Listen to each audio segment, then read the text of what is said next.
del Padre, del Hijo y del Espíritu Santo. Amén. Dios te salve María, llena eres de gracia, el Señor es contigo. Bendita tú eres entre todas las mujeres, y bendito es el fruto de tu vientre, Jesús. Santa María, Madre de Dios, ruega por nosotros pecadores, ahora y en la hora de nuestra muerte. Amén. San Ignacio de Loyola, ruega por nosotros. En nombre del Padre, del Hijo y del Espíritu Santo. Amén. Queridos hermanos, la justificación del impío es una obra más grande que la creación del cielo y de la tierra, decía San Agustín. Y completa esto el Catecismo diciendo: la justificación es la obra más excelente del amor de Dios, manifestado en Cristo Jesús y concedido por el Espíritu Santo. La admiración ante el misterio de la misericordia que Dios ha tenido con nosotros tiene que brotar espontáneamente del corazón arrepentido, dolorido, pero al mismo tiempo muy agradecido para con Dios, del ejercitante, en este momento en el que estamos ya culminando la primera semana de los ejercicios. Ha sido un tiempo de oración centrado en la purificación. La primera semana tiene esa finalidad de purificar la conciencia, purificar el corazón de todo pecado, pero más aún de toda raíz de pecado, de todo ese desorden de los afectos, de los apetitos, para justamente libres, verdaderamente libres, con la libertad de los hijos de Dios, poder empezar el seguimiento de Jesucristo, ¿no? De algún modo, estamos en ese punto en el cual hay que pasar la página y, como dice San Pablo, mirar hacia la meta y empezar a correr detrás de Jesucristo. Por eso, ahora vamos a tener esta plática sobre lo que San Ignacio trae entre los números 32 y 44 del libro de los ejercicios, que es el examen de conciencia general y la confesión general para la comunión, ¿no? Llegados, decíamos, a este punto de los ejercicios, habiendo hecho ya esta primera semana, los ejercicios de la primera semana, habiendo alcanzado los frutos que fuimos pidiendo, es decir, habiendo alcanzado vergüenza y confusión de nosotros mismos, crecido a intenso dolor y lágrimas de nuestros pecados, conocimiento interno y aborrecimiento de ellos, de los pecados, conociendo el desorden de nuestras operaciones y aborreciéndolo para poder enmendarnos y ordenarnos, también librándonos de los engaños del mundo y hasta teniendo un interno sentimiento de las penas de los condenados, para que, si del amor de mi Señor eterno me olvidare, aunque sea por el temor de las penas del infierno, yo no viniera a caer en pecado, es decir, suscitando ese santo temor del infierno. Luego de haber recorrido todo eso y obtenido todos esos frutos, San Ignacio propone al ejercitante coronar esta labor de limpieza con una confesión general voluntaria, ¿no?, precedida de un minucioso y de un concienzudo examen de conciencia. San Ignacio lo que quiere hacer es despertar en el ejercitante, y que es algo que tendría que ser propio de todo cristiano, esa viva conciencia de que el pecado es incompatible con la vida de un hijo de Dios, ¿no? San Juan, en su primera carta, dice esto, que el que ha nacido de Dios no peca. Sí, evidentemente se refiere especialmente al no pecar contra la caridad, viene hablando de que los que han nacido de Dios aman, entonces el que no ama no ha nacido de Dios, ¿no? Pero sabemos que por debilidad, el mismo San Juan después va a decir que hay pecados que son de muerte y otros que no, sabemos que por debilidad pecamos, pero realmente tenemos que convencernos de que aquel que realmente quiere vivir como cristiano, que vive según sus compromisos bautismales, tiene que tener una declarada guerra contra el pecado y contra todas sus raíces en nosotros, ¿no? Hay que convencerse de que no se puede ser verdadero hijo de Dios, buen cristiano, mientras se tenga un pacto con el pecado. Por eso, mientras se consienta deliberadamente con tener afectos desordenados, con tener esas raíces de pecado en nosotros. San Ignacio lo que quiere hacer es despertar esa viva conciencia, ¿no? Esto lo dice expresamente el padre Casanovas, cuando comenta esta parte de los ejercicios, comentando el título, cuando San Ignacio dice examen general de conciencia para mejor limpiarse y para mejor confesarse, en el número 32. Y dice el padre Casanovas, limpiarse, como lo apuntamos ya al declarar el título de los ejercicios, es quitar de nuestras costumbres todo lo que es pecado mortal, venial o imperfección deliberada.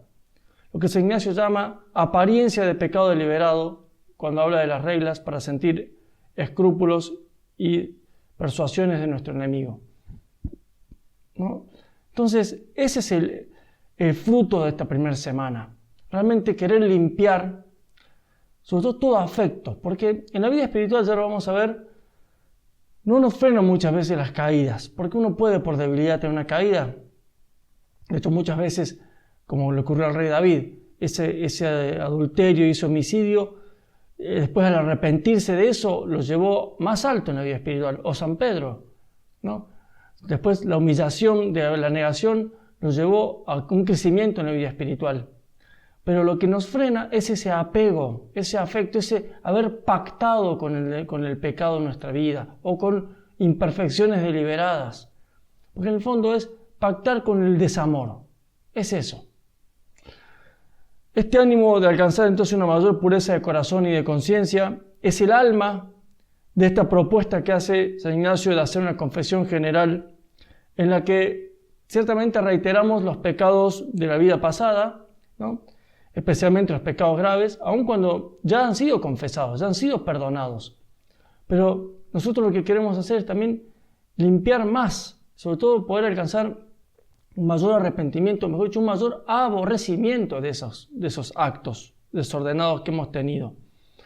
Esto ayuda a mayor humildad, a mayor gratitud para con Dios, a un verdadero conocimiento de nosotros mismos, a estar más vigilantes. No se trata aquí de que desconfiamos del perdón de Dios en nuestro pasado. No se trata de revolver en el pasado como para no salir de allí. No es eso. Sino que el clima espiritual de los ejercicios que hemos estado meditando sobre el pecado, sobre su gravedad, sobre su fealdad, nos prepara para recibir de un modo mucho más fructuoso el sacramento de la penitencia. Tenemos unas disposiciones interiores muy buenas para recibir con mucho fruto, con mucho provecho el sacramento de la confesión.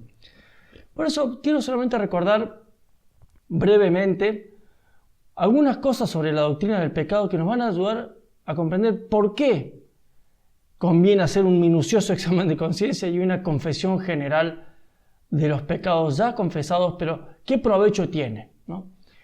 Cuando nosotros nos detenemos ante la realidad del pecado, lo primero que hay que hacer es definirla como un acto humano, es decir, libre y consciente, contra la voluntad de Dios, ¿no? Contra la ley de Dios positiva, contra los mandamientos de Dios.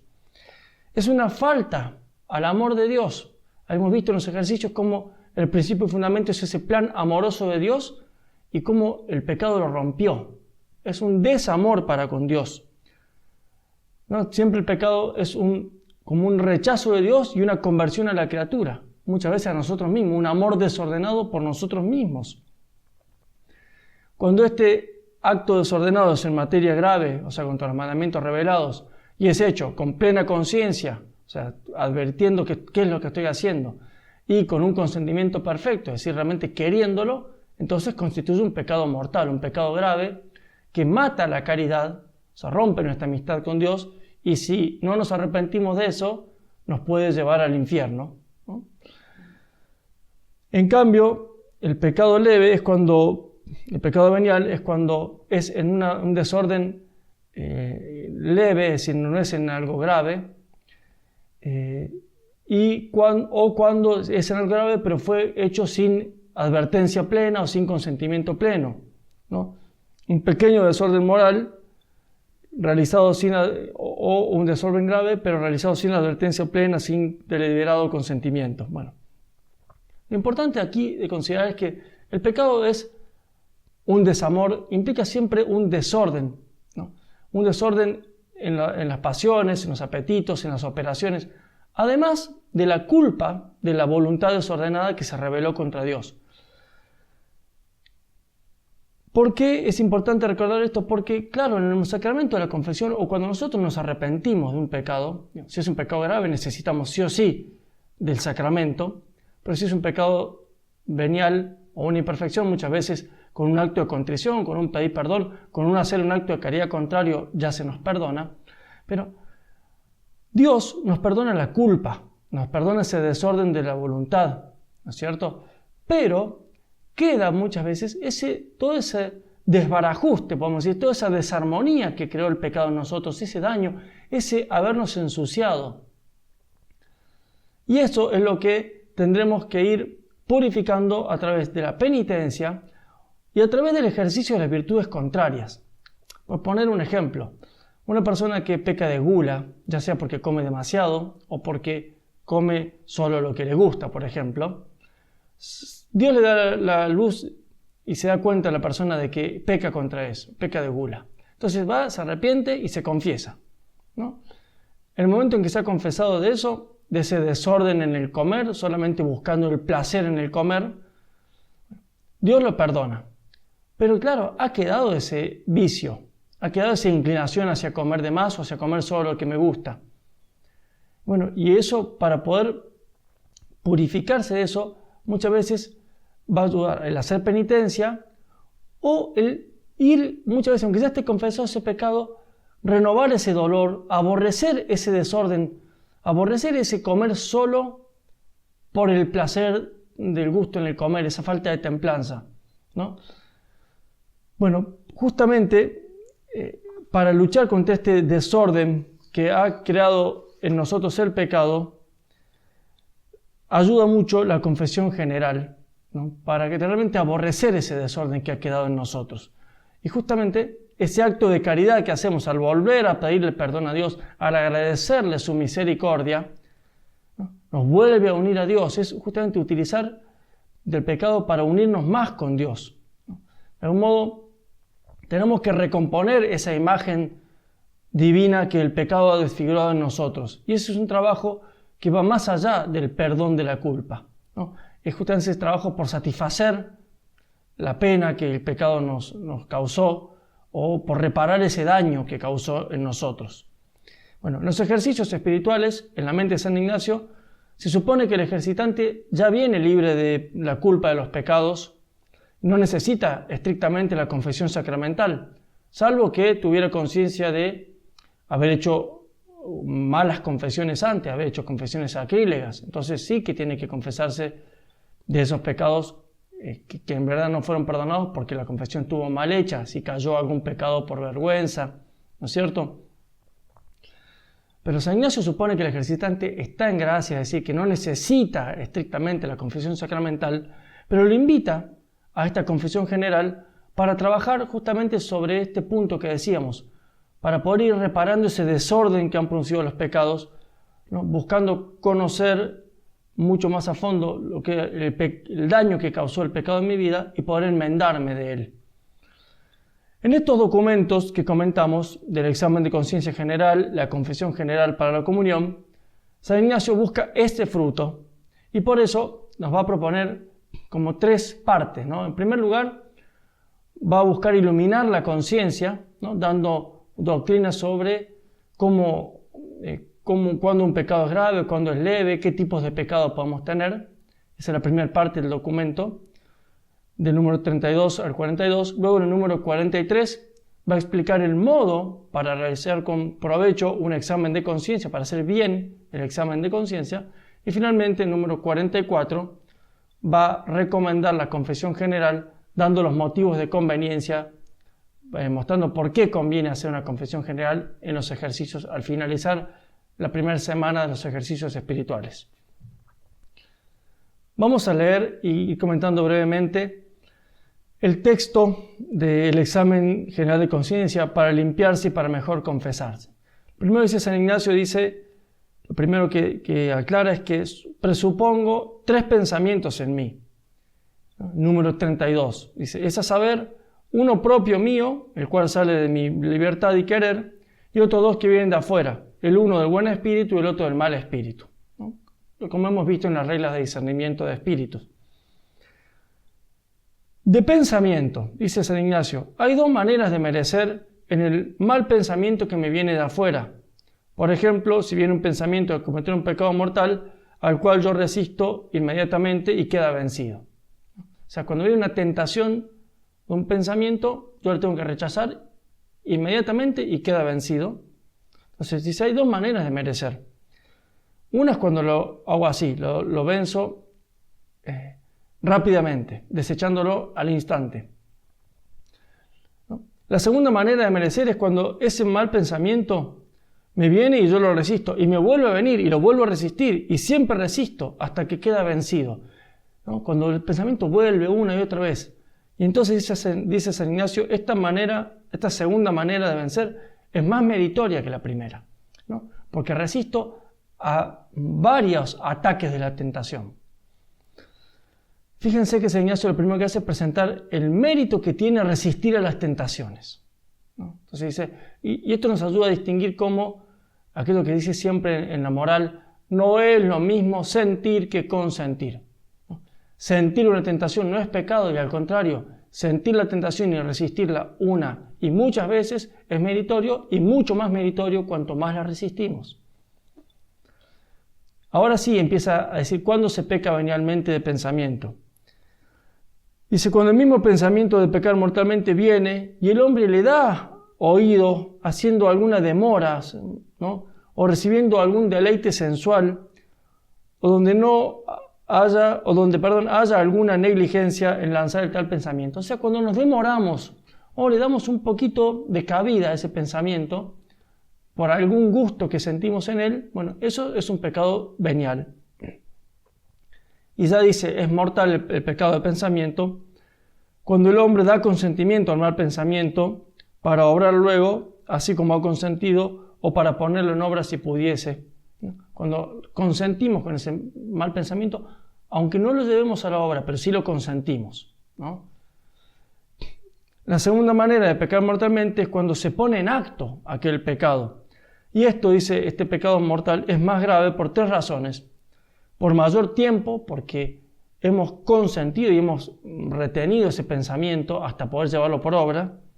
Por mayor intención, porque nuestra voluntad realmente lo ha querido y está más afectada por ese pensamiento. Y tercero, por mayor daño de las dos personas, es decir, porque lo he ejecutado, ¿no? A veces, por poner un ejemplo, cuando uno tiene una tentación, es como si una imagen se nos estuviese presentando, pero cuando uno la consiente es como si uno le pusiese el sello, ¿no? Y la marca, ya me queda impresa en el alma esa imagen, ese mal pensamiento. Y si encima lo ejecuto, me queda mucho más impreso, ¿no? Supongamos, si yo ejecuto un pecado de gula, ya no es solo que vino el pensamiento, lo consentí, sino que además después me queda el gusto en el paladar, ¿no? Entonces es mucho más grave y por eso después purificarme de eso va a ser mucho más difícil, ¿no? Bueno, de palabra, dice San Ignacio, no jurar ni por el Creador ni por criatura, si no fuere con verdadera necesidad y reverencia. Y dice, necesidad entiendo no cuando se afirma con juramento cualquier verdad, mas cuando es de alguna importancia o acerca del provecho del alma o del cuerpo o de bienes temporales.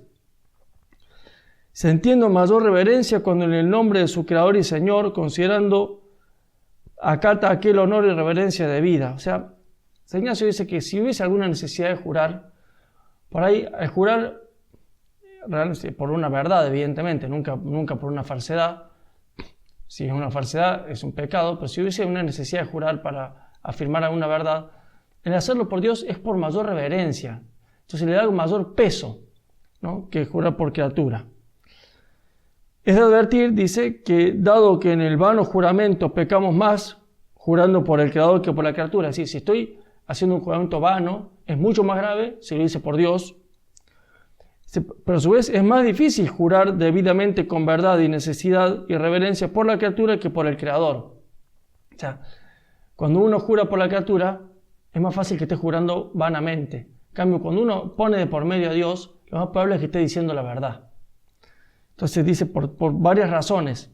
La primera, cuando nosotros queremos jurar por alguna criatura, en aquel querer nombrar la criatura, no nos hace estar tan atentos ni advertidos para decir la verdad. o para afirmarla con necesidad, como en querer nombrar al Señor el creador de todas las cosas. O sea, como cuando lo ponemos a Dios como garante de la verdad, nos planteamos si lo que estamos diciendo es verdad o no. En cambio, por ahí cuando ponemos a una criatura, tal vez no nos planteamos tanto si estamos diciendo la verdad o no. Y la segunda razón que da es que en jurar por la criatura no tan fácil es hacer reverencia y acatamiento al Creador como cuando juramos y nombramos al mismo Creador y Señor.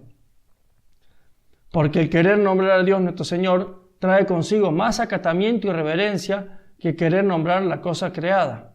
Por tanto, es más concedido a los perfectos, dice, a las personas buenas, jurar por la criatura que a los imperfectos, porque los perfectos, por la asidua contemplación e iluminación del entendimiento, consideran y meditan y contemplan más ser Dios nuestro Señor en cada criatura según su esencia, presencia y potencia, y así en el jurar por las criaturas son más aptos y dispuestos para hacer acatamiento y reverencia a su Creador y Señor que los imperfectos. Lo que dice San Ignacio aquí es que la persona que está acostumbrada a contemplar a Dios en la creación y que tiene muy presente a Dios siempre, cuando jura, que en verdad no hay que jurar, hay que decir sí, sí, no, pero si de algún modo si hubiese necesidad realmente para poder garantizar una verdad, el que jura por la criatura, teniendo presente que Dios está presente en las criaturas, por esencia, por potencia y por presencia, entonces tiene presente a Dios. En cambio, el imperfecto, que no, ni se acuerda de que Dios está presente en las criaturas, se jura por la criatura, lo más probable es que diga falsedades, ¿no? Tercero, dice San Ignacio, es que en el asiduo jurar por la criatura se debe temer más la idolatría en los imperfectos que los perfectos. O sea, alguien que es imperfecto, que no suele tener presente a Dios, tal vez al jurar por una criatura está de algún modo cometiendo un acto de idolatría, porque le está dando a la criatura una reverencia que no le corresponde. Finalmente, San Ignacio va a decir que de palabra, no decir palabra ociosa. O sea, primero, no hay que jurar. O si hay que estar con necesidad, tener presente esto, que si juramos hay que tener en cuenta la reverencia a la criatura, al Creador, y a la criatura en cuanto que el Creador está presente. Y por eso hay que decir la verdad siempre. Pero ahora va más allá, dice, no decir palabra ociosa, lo cual entiendo cuando ni a mí ni a otro aprovecha, ni se ordena la intención de aprovechar, ¿no? Decir palabras vanas, no hay que decir palabras vanas. De suerte que en el hablar, para todo lo que es provecho, o es intención de aprovechar al alma propia o ajena, al cuerpo o a los bienes temporales, nunca es ocioso. O sea, hablar con provecho nunca es ocioso. Ni por hablar alguno en cosas que son fuera de su estado, así como si un religioso habla de guerras o mercancías. O sea, no está mal hablar de cosas que pueden ser de provecho, aunque no sean propias de mi estado. ¿No? Pero en todo lo que de algún modo pueda aprovechar a los demás, edificar. San Pablo dice que no salga de vuestra boca palabra que no sea edificante. Mas en todo lo que está dicho hay mérito en bien obrar y pecado en el mal enderezar o vanamente hablar, ¿no? Cuando hablamos con mala intención o cuando decimos cosas que no tienen sentido, que son vanas. Además dice San Ignacio, no decir cosas de infamar o murmurar, ¿no? O sea, no difamar, no quitar la fama a los demás o murmurar. Porque si descubro pecado mortal que no sea público, yo peco mortalmente. Y si venialmente, y si defecto, muestro defecto propio. Y siendo la intención sana, de dos maneras se puede hablar del pecado de la falta de otro, ¿no?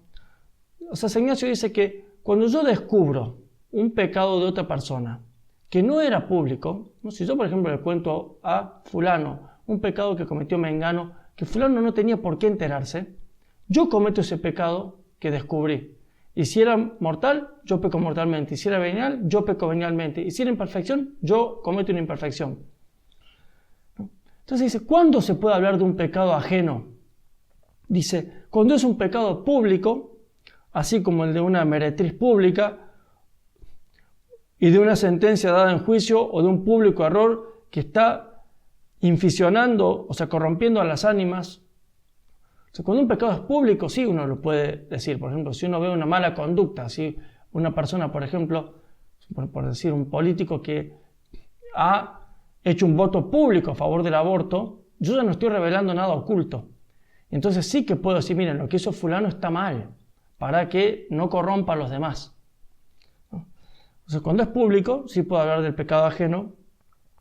O dice, en segundo caso, cuando el pecado, que es oculto, cubierto, se descubre a alguna persona para que le ayude al que está en pecado a levantarse, teniendo, sin embargo, algunas conjeturas o razones probables de que le pueda ayudar, ¿no? Como por ejemplo, si yo a un joven, un adolescente, por ejemplo, que está teniendo una conducta mal, está cometiendo un pecado, y yo voy y se lo digo a sus padres para que lo puedan corregir. O le digo a un maestro, ¿no? O en el caso de un religioso, si yo le comento a un superior de esta persona, de este religioso, para que lo pueda ayudar, cuando preveo que pueda ayudarse, ¿no? Por eso dice, comentar el pecado con alguien que realmente pueda de algún modo remediar. Entonces fíjense que, ¿por qué estoy comentando ese pecado? ¿Porque quiero quitarle la fama a esa persona? No, porque le quiero ayudar. Del mismo modo que yo voy con una persona que va enferma al médico y le digo al médico, mira, a esta persona le pasa esto, esto y esto. Y yo le comento las enfermedades ajenas para que el médico les pueda poner remedio. Es el único justificativo que tiene que haber para poder hablar de un pecado ajeno, ¿no? O que sea público, entonces yo ya no estoy descubriendo nada oculto, o para ayudarlo realmente, pues entonces tengo que pensar bien con quién voy a hablar esto. Finalmente, San Ignacio dice el pecado de obra, y lo comenta rápidamente, dice tomando por objeto los 10 mandamientos, los preceptos de la Iglesia y las órdenes de los superiores, ¿no? Todo lo que se pone en obra contra alguna de estas tres partes, según mayor o menor calidad, es mayor o menor pecado, según sea más grave o menos grave. Y se entiende por órdenes o comendaciones de los superiores, por ejemplo, las cosas que manda la Iglesia, dice los preceptos en su época, las bulas de cruzadas y otras indulgencias, como por paces. Entonces dice, por ejemplo, si el confesor o el director me diese orden, o sea, me diese una orden sobre cómo confesar cada cuánto o cómo comulgar cada cuánto, bueno, si yo desobedezco eso, cometo un pecado, ¿no? Finalmente, San Ignacio número 43 explica el modo de hacer examen general de conciencia, que es muy interesante, ¿no? Entonces, primero, San Ignacio nos quiere iluminar la conciencia y, como comenta el padre Casanovas, dice que lo primero es esto, limpiar las costumbres, ¿no?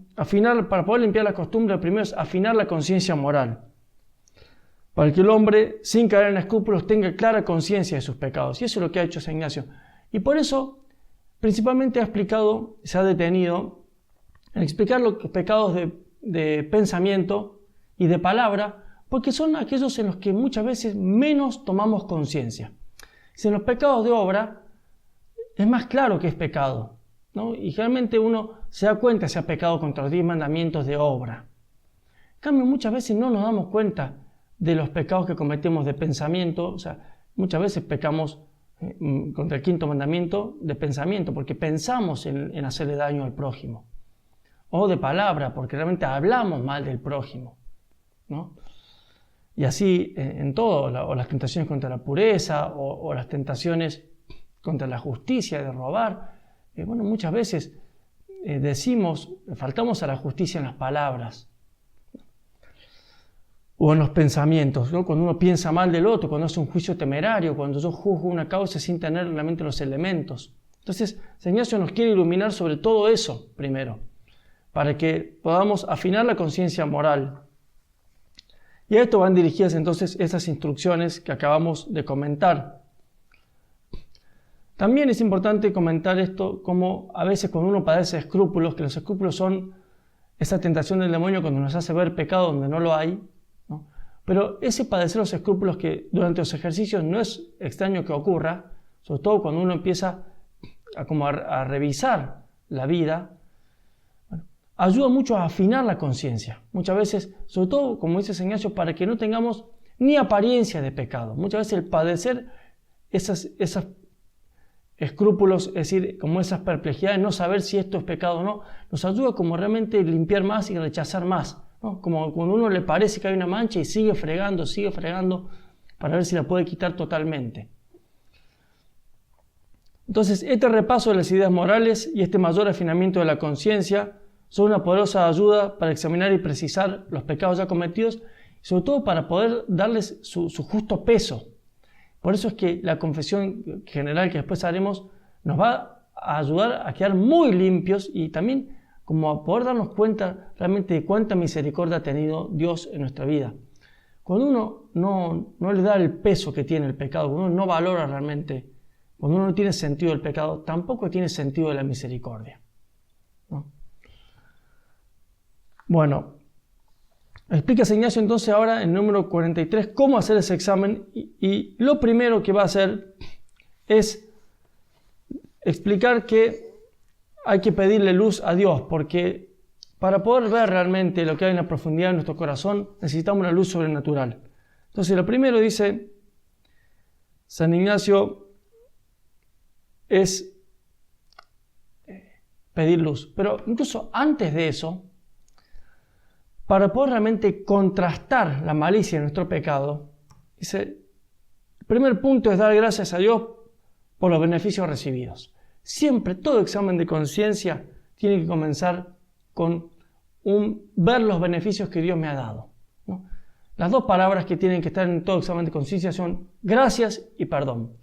Y en la medida en que yo agradezca, voy a poder también pedir perdón, ¿no? San Ignacio quiere que el examen de conciencia no sea solamente una introspección como para revisar mi conducta y decirme yo he hecho esto, esto y esto. No es solamente eso, no es apuntar qué he hecho o cuántas veces he faltado. Es ante Dios. Entonces es ver cuánto me ha amado Dios y cuánto yo no lo he amado a Él. Por eso, reconociendo primero todos los beneficios divinos, eso va a hacer que nuestro examen de conciencia sea realmente mucho más impregnado de amor, ¿no? Entonces, que me duela haber respondido con desamor al amor de Dios. Entonces, lo primero es dar gracias a Dios. O sea, ver tomar conciencia de los beneficios recibidos. Luego, San Ignacio dice pedir gracia para conocer los pecados y lanzarlos, o sea, para conocerlos y aborrecerlos, quitarlos de mi vida. Y luego será, dice Ignacio, empezar a demandar al alma, desde la hora en que se levantó hasta el examen presente, de hora en hora, de tiempo en tiempo, ¿no? ¿Qué he hecho? O sea, entonces primero de pensamiento, luego de palabra, luego por obra. O sea, ir viendo desde que me levanté hasta ahora, o en caso del examen general, año por año, puedo ir viendo en las diferentes etapas de mi vida. Pero ese demandar cuenta al alma de qué he hecho y cómo lo he hecho. Finalmente, cuarto punto será pedir perdón a Dios por esas faltas. Y el quinto, proponer la enmienda, ¿no? ¿Cuál es el fin de este examen de conciencia hecho así? Que San Ignacio dice que hay que hacerlo cada día, este examen general. Pero ahora lo estamos comentando como un examen para prepararnos para la confesión general. ¿Cuál es el fin de este examen en la vida espiritual? Es muy importante captar esto, ¿no? El fin es que el pecado no me adormezca, sino que yo utilice el pecado para crecer en el fervor espiritual. A ver, ¿a qué nos referimos con esto? Padre Casanovas dice, tenemos que convencernos de esta realidad, de que tenemos que ser santos y amar a Dios rodeado de faltas. Porque el no pecar es un don que Dios le ha dado a algunas personas, a la Virgen María y a alguno que otro santo en algún momento de su vida. Pero lo más probable es que nosotros tengamos que aspirar a la santidad rodeado de faltas. O sea, a pesar de nuestras faltas, tenemos que ser santos. Entonces, hay faltas que nos hacen disminuir el fervor y justamente cuando nos dormimos en el pecado, disminuye el fervor. Y el fin del examen de conciencia es ese, es no dormirnos, es poder tomar conciencia de las cosas que hacemos mal y nunca pactar con ellas, nunca quedarnos de brazos cruzados, sino decir, bueno, realmente, perdón, Señor, esto lo he hecho mal, pero yo no lo quiero. Y entonces me voy a proponer, te pido perdón y me voy a proponer enmendarme y cambiar esta conducta. ¿No? Dice el padre Casanovas, hay faltas que disminuyen el fervor y otras que no. La causa de esta diferencia no está en la falta en sí mismo, sino en nosotros. Es decir, uno conservará el fervor o lo perderá según que sepa o no caminar, o usar de esas faltas. Y ese es el fin del examen de conciencia, ¿no? Como muchas veces nosotros de un tropezón damos un paso más largo, bueno, eso es lo que quiere San Ignacio, que de las faltas utilicemos nuestros pecados para encendernos más en amor de Dios y no dejar que los pecados debiliten el amor de Dios. Por eso es tan importante cada día arrepentirse de los pecados y renovar el amor. Porque si yo no lo hago cada día, me voy a empezar a dormir y entonces esos pecados van a empezar a enfriar mi amor hacia Dios. Para llegar a este ideal de que nuestras faltas, en vez de disminuir, aumenten nuestro fervor, nuestro amor a Dios, lo primero es conocer nuestras faltas. Por eso necesitamos la luz de Dios y eso es lo que pide San Ignacio, que Dios nos ilumine, nos dé esa sabiduría que se la da a los que se lo piden con humildad, con sinceridad, confiando en la misericordia de Dios. Y luego con ese conocimiento de la falta no es suficiente, porque además del conocimiento hay que tener, como dice San Ignacio, ese aborrecimiento, ese dolor de los pecados, y para eso nos ayuda, como decíamos, ese contrastar los beneficios que Dios me dio con mis malas respuestas. Entonces, a la luz de los beneficios divinos, yo me doy cuenta de la malicia de mi pecado y me duele y lo aborrezco, ¿no? ¿Qué aspecto tan diferente adquieren nuestras faltas si las proyectamos sobre el corazón de Dios y el corazón de Jesús, que a pesar de mis ingratitudes me ha amado y me ama hasta la misma muerte, dice el padre Casanovas? Vistas así, no solo no enfrían en nuestro corazón el amor de Dios, sino que lo encienden todavía más. Y eso es lo que quiere San Ignacio, que nosotros el pecado lo utilicemos una vez arrepentidos para encendernos más en el amor de Dios, ¿no? Por eso, de considerar los beneficios de Dios y nuestros pecados, nacen los actos de dolor y el propósito de no cometerlos más, que es lo que se sigue, el paso siguiente en el examen. Si sentimos las cosas tal como San Ignacio las propone, dice el padre Casanovas, nuestro dolor será de contrición, es decir, un dolor de amor, porque traerá su origen en el contraste entre nuestra malicia y la bondad infinita de Dios. Será un dolor amoroso, será un dolor humilde, quieto y confiado, considerando que Dios, nuestro Señor, nos ama, no por alguna perfección nuestra, sino movido por su corazón de Padre, que tanto más ama a su Hijo cuanto más pobre lo ve. Este dolor pasará naturalmente a amor, y con esto, dicen nuestras faltas, lejos de ser agua que enfríe nuestro amor a Dios, serán combustible que lo encenderá cada vez más, ¿no? Finalmente, pasamos al último punto, número 44, donde San Ignacio habla de la confesión general, es decir, esta confesión de los pecados de la vida pasada. Decíamos, no por desconfiar del perdón de Dios, sino por estos motivos que va a mostrar San Ignacio, ¿no? Dice San Ignacio que el primero es que habrá mayor provecho y mérito, dice San Ignacio, número 44. Quien se confiesa cada año no está obligado a hacer confesión general, pero haciéndola hay mayor provecho y mérito por el mayor dolor actual de los pecados y la malicia de toda su vida. Los ejercicios han dado como fruto ese gran dolor, y como el perdón de los pecados es proporcional, digamos, a las disposiciones para recibir con fruto el sacramento, hay que estar bien dispuesto, y la gran disposición para recibir el perdón de los pecados es el dolor de los pecados. Ahora tenemos mayor dolor actual, y por eso vamos a sacar más provecho si nos confesamos.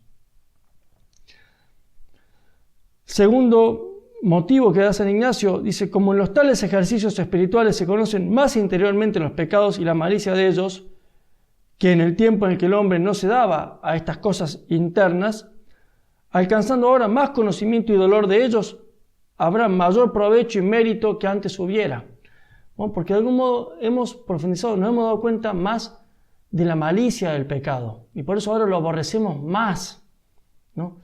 Muchas veces uno en la confesión general dice cosas que ya se ha confesado, porque ahora como que puede decir realmente la malicia de esto que yo hice es esta, y yo realmente me arrepiento y aborrezco haber hecho esto, ¿no?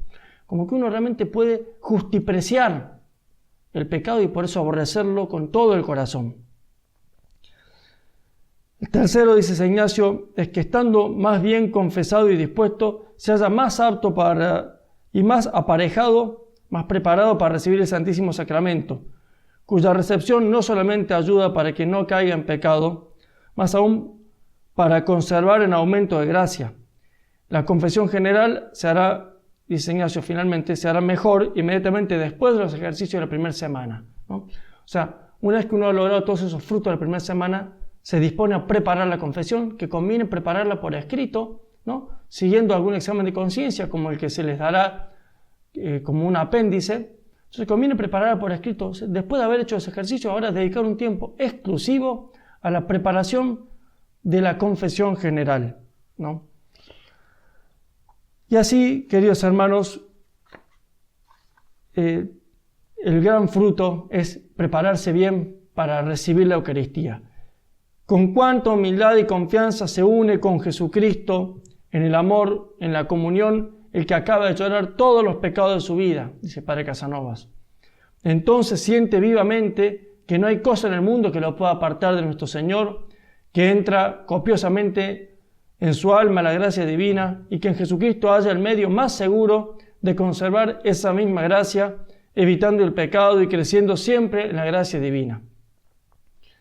Aquel Jesús que en las meditaciones de la primera semana se presentaba al ejercitante como Salvador, que lo liberaba de las penas del infierno, ahora le comunica su propia vida viene a ser para él alimento y fortaleza en la vida espiritual, fuente inagotable de toda gracia, ¿no? Por eso, queridos hermanos, quien ha hecho debidamente los ejercicios de la primera semana y a continuación se dedica a preparar su confesión general, sin pensar por entonces en ninguna otra cosa, dice el Padre Casanovas, verdaderamente pone de su parte lo que humanamente es posible.